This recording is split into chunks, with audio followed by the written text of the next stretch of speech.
Hola y bienvenidos a una nueva entrevista para códigooculto.com y el canal de YouTube a Enigma. Y como veis, está sentado a mi lado el señor Christopher Mellon. Thank you so much for being with us today. My pleasure. Thank you. Thank you, sir. So first thing, kind of all my questions are kind of on your opinion. That's what matters to me the most. So first is, do you know, and I mean for sure, if some UAPs are of non-human origins? I do not. Okay, so it's just your thesis, so to speak. I think the hypothesis, there's a lot of data consistent with that hypothesis. I think it's a very credible hypothesis. In some cases, it's the only explanation I know of that makes sense. In the Nimitz case, for example, what that craft was doing is so far beyond anything that we can even conceive that it's not ours, it's not American, it's not Russian, it's not Chinese. So it makes sense that it would be from some other civilization, but we can't say we have absolute proof yet. Okay. Do you see, like, viable from a standing point of the intelligence community that a phenomenon like UAP that's been taking place for more than 70 years and studied by the USAF at least for 22 years, to be still unknown today by the government, and that there is no more study material than that? I mean, this is going on for too long. How is it possible that a government has not been studying it? That's a great question. I mean, it's been astonishing to me that we haven't been doing more to study this. Our government made a decision deliberately during the Cold War to try to discredit this issue and stop people from taking it seriously, stop writing about it. They wanted the public to stop being interested because they thought the Russians could take advantage of that issue in a war. So the Robertson panel in 1953, a CIA panel, made that recommendation and our government took it on board. The Air Force tried very hard to discredit this issue and convince the public that there was nothing to this. So if there was an effort, it was very, very secret. And when I worked in the Pentagon and when I worked at the Intelligence Committee at Capitol Hill, you didn't even talk about this because you were afraid people would laugh at you if you even mentioned it. Okay, and do you think it's kind of reasonable if they do have information, at least some videos, more than the ones we saw, thanks to you, to keep that information on UAPs, like for national security reasons, they said, if some of them, releasing just one of them, would mean to resolve the mystery? So, a couple of things. One, I think they should be sharing more than they are. The videos that I gave the New York Times and Washington Post, there was an investigation by the Air Force afterward, and they determined they did not damage national security, and they confirmed they were truly unclassified.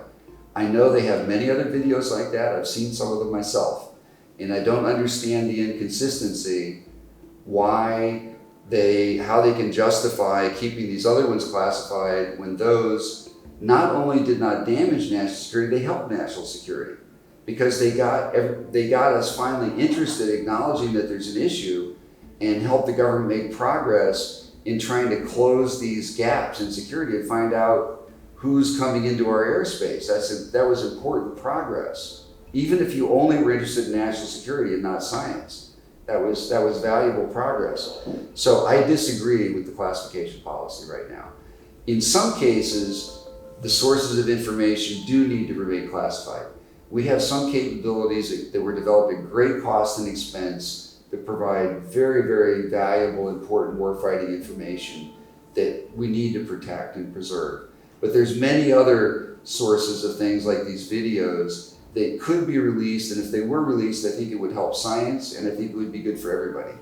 And those videos you said you've seen, do you think any of those prove the ET hypothesis? No, they don't. They're not definitive. They're not definitive at all. Okay. Is it possible that the US government has the definitive answer and is not showing it, releasing it to the public?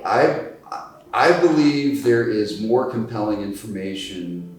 I'm convinced, let me put it that way, that there is definitely more compelling information that remains classified, some of it for good reason.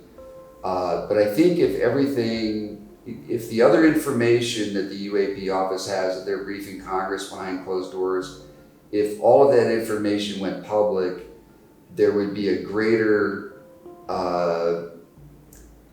respect, appreciation for the extraterrestrial hypothesis. It would strengthen that hypothesis. Yeah. Okay. And does the U.S. government have any departments on the U.S. government?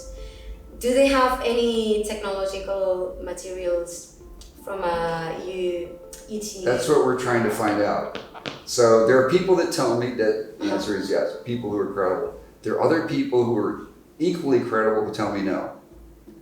Okay. And so that's partly why Congress is enacting new legislation to put in place a legal procedure to protect people.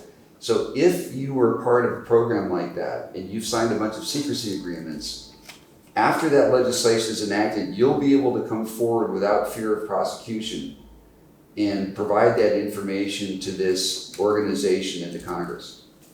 But when that happens, that information they are going to get is going to remain secret. Depends. It depends.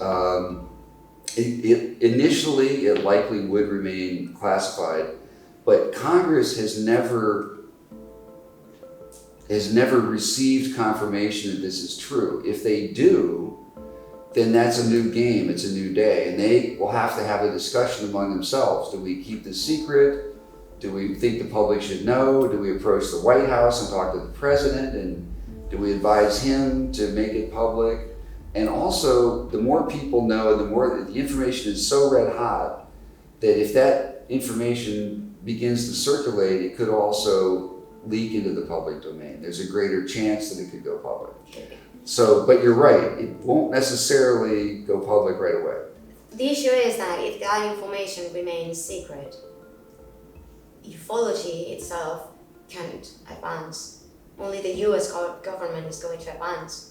But ufology itself is going to remain stationary still. So why would that matter to us in such case? Yeah, it might not. I mean, it's possible that the U.S. government has that information and it'll remain secret for decades to come. That's a possibility.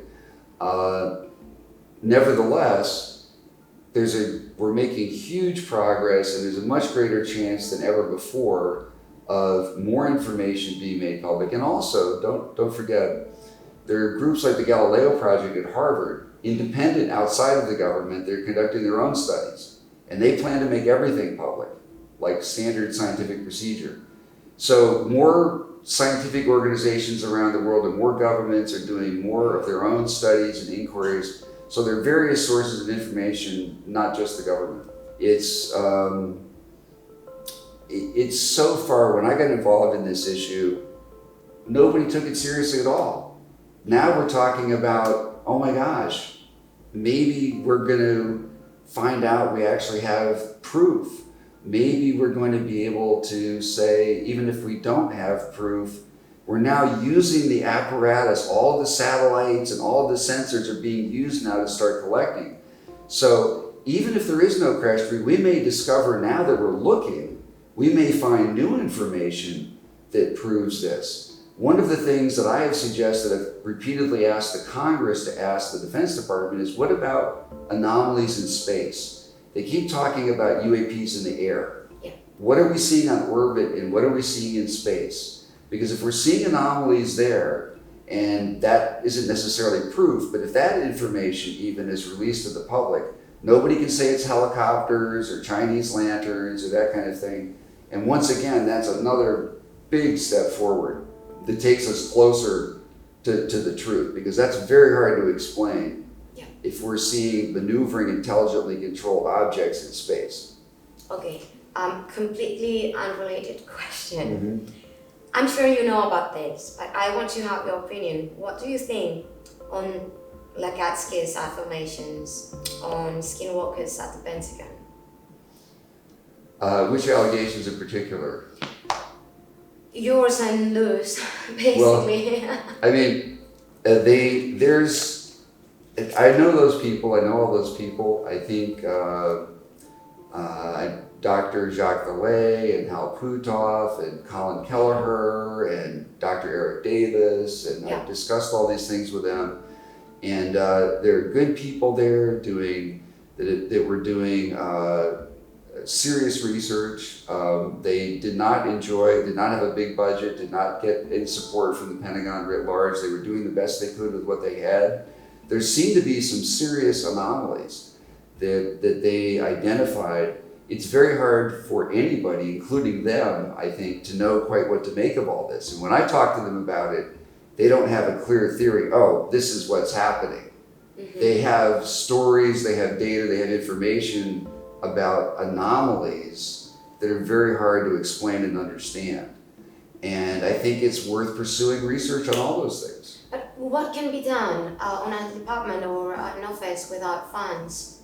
Right, so there's a private group there now that has its own funding, and there's a TV show around it. And I know Dr. Travis Taylor a little bit as well. I have some communication with him. So this is another example of private researchers collecting data and information.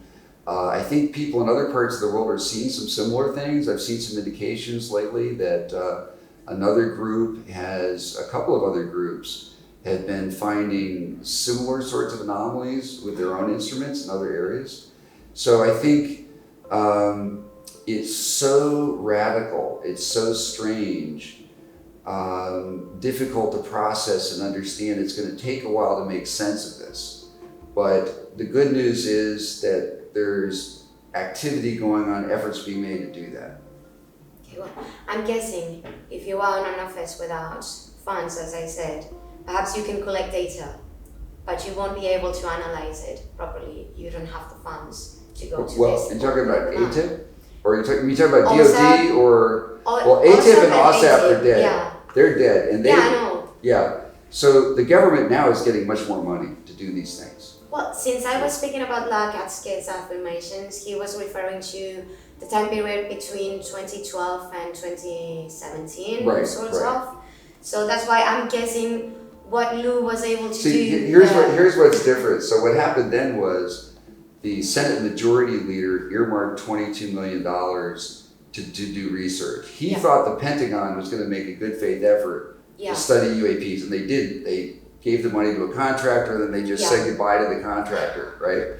So what's happening now is totally different. Now we're getting the Army, Navy, Air Force, National Reconnaissance Office, DIA, all those people are starting to collect information and report it, and they've got huge budgets. And Congress is also doing some funding specifically directed at this topic. So it's a totally different ballgame now.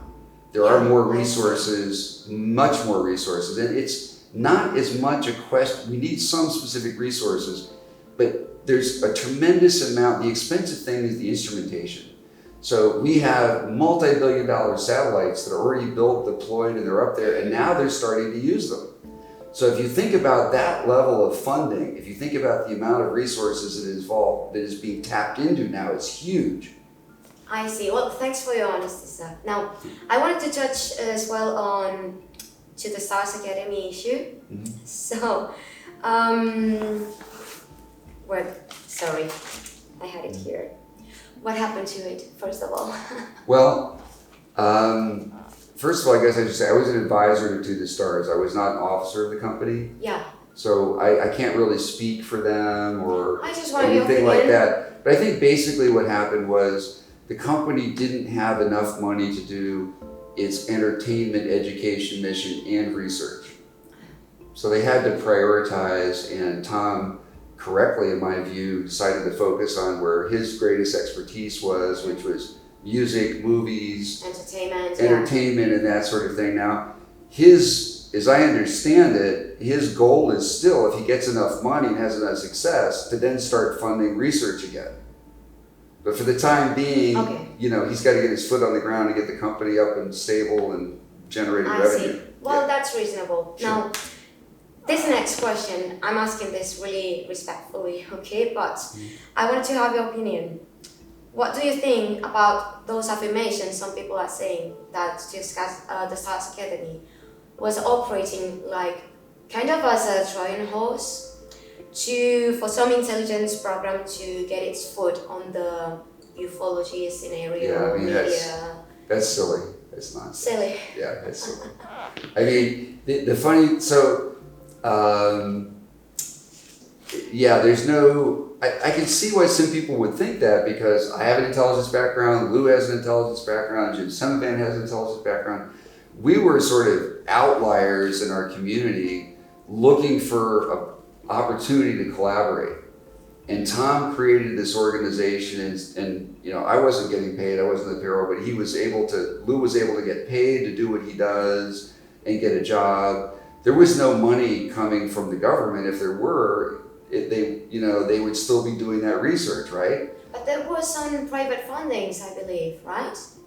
Well, it was a private company, but there was no funding from, I mean, the reason they had to stop doing all the UAP stuff and research, they didn't have enough money. If they were a Trojan horse for the government, that wouldn't have been a problem. Okay, yeah, I see. The government could have easily written checks for that, right? The issue is that they started off like really, really strong, and now some people that were rooting for them are like kind of disappointed. Sure, I totally understand that. The company raised a lot of hopes and expectations and didn't deliver on those. I don't think there's any way around that. Tom still wants to do that, and if his company's successful enough, I think he will. But the people have this idea, and this has come up several times this weekend, that there's some secret group out there in the intelligence community that's pulling all these strings, and there's a process, they're controlling it. It's getting stronger on people's opinions. Yeah, so let me try to explain what's actually been going on. So everything that has happened to date has been from the bottom up. It's been from troublemakers and activists like Lou and me. We snuck these videos out and I took them to the New York Times. Nobody in some secret organization was asking me to do that or telling me to do that. Okay. I went to my old friends at the Senate Intelligence Committee and the Senate Armed Services Committee, and I suggested they ask for an unclassified report on UAP because there wasn't enough support in Congress for funding or an appropriation. That was the easiest thing that could be done that would help keep momentum going and keep the issue in the eye. So all this stuff has been coming from troublemakers and the bottom up. There's no evidence of any kind of outside influence or program or anything like that. And it disappoints me when people say, it's like, what do they think I've been doing? I've been devoting my life to 5 years of this, working almost full time. And so when I hear that, it's really disappointing to me, because then people think that, no, this wasn't Chris Mellon. You know, I've been spending my own time and money. This has cost me a lot of money. I travel at my own expense. I've been on this campaign to try to raise awareness out of this. And some people want to make me look like I'm some, tool of some secret organization or something. And if anybody has any information to support that, I would love to see it. Well, I completely understand that on a human level. Of course you should be disappointed. But I also think it's a good thing that people are critical thinkers, so to speak, and they make questions, which is what we need to be doing. It's totally valid. I can understand why people think that, because it's so shocking that this is happening, right? And so a lot of people think, oh, it must be happening because there's some control or the government wants to do it. Everything that's been happening every step of the way has been despite the Pentagon, not because of it, and despite the government. Uh-huh. And if you look step by step at everything that's happened, take anything, the unclassified reports, the legislation on Capitol Hill, the video leaks, they investigated those leaks, and I could have gotten in big trouble. And I was nervous about that. I wouldn't have been nervous if I had been doing it on behalf of the government, right? I see. Yeah. Well, thank you so much, Mr. That's all I can say. I know people aren't going to necessarily believe that, Yeah. but that's the truth of the matter. I just wanted to have your Sure. opinion on this. Fair it's question. been really, really Absolutely interesting. fair question. And I know that perhaps I didn't make the normal, typical questions, but I think those were really, really interesting to know your take on them. So thank you very much for your honesty. You're as I very said. welcome. Thank you, sir. Thank you for asking those tough questions. They're on people's minds, Yes. and yeah. it's good that I have an opportunity to try to address them. So I appreciate that. Well, as I said, I've been in contact with some researchers here, and they kind of were all wondering the same things. Sure. So sure. I'm conveying Natural. here what many people are asking. That's Yeah. why. I work closely with, I stay in pretty close touch with some of the people at the Pentagon, and I can tell you they have been pushing back on the legislation. They, Lou has filed a grievance with the government, Yes, I know. right? Yes. If he was working for the government, he wouldn't be filing a grievance. He wouldn't need to be. He's been feeling attacked by the government, by the Defense Department, and so forth. So, and the other thing is that I don't like about that is that we want to encourage people to be activists and get involved. And if people think, oh, well, it's already being run by some secret office somewhere, then they don't have to do anything. Yeah. The reason we're making progress is because people are engaging, and I want to encourage people to continue to do that so we can keep the progress going. That's nice, yes. So we're going to leave it here. As I said, thank you again, sir. You're very It's welcome. been a pleasure. Very welcome. Sure.